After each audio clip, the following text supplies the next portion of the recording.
Ready to learn the best way to approach logo design and how logo ideas are refined?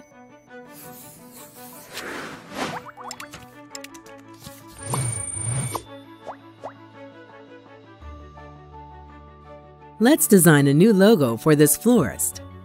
The first step is to understand the client's needs. Research their audience and understand where the logo will be used.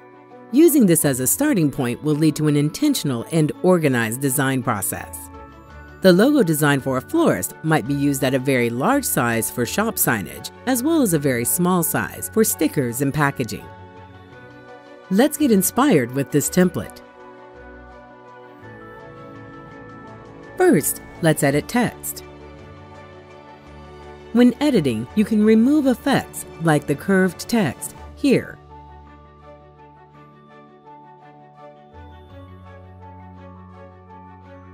The font is softer, modern, and elegant. We can contrast with another font as the secondary text. Lowercase text is friendlier. Remove the uppercase style here. A little full stop is a nice detail. Logo images are often referred to as icons or pictograms.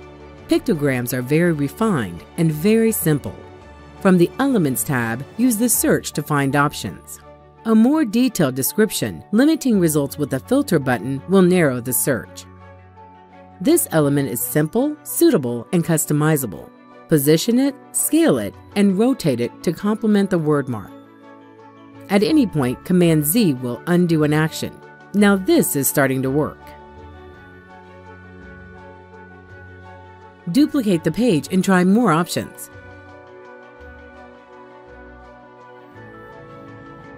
Testing logos in one color is always a good idea. Once everything is one color, group objects. Select them all and press Command-G. A great logo works at large and small sizes. Select the logo, hold Option, drag to duplicate, and scale to see them at different sizes. Now, print them out. Look at them close up, from afar, and even upside down.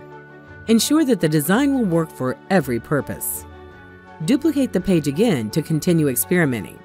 Press the C key to add a circle to your page.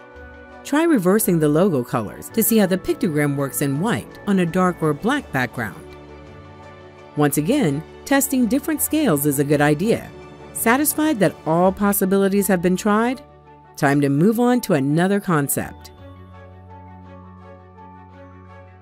A trademark is a way of identifying a unique product or service. It allows you to distinguish your product or service from those of your competitors. So, can you trademark something you create on Canva? Well, it depends. You can't trademark any templates or any of the stock media from the Canva library, like icons, graphics, and photos. This is because your rights to these elements are non-exclusive, and you need exclusive use for a trademark. A trademark could be possible if you use text, basic shapes, and lines to design a logo, and of course, your own unique graphics that you upload to Canva.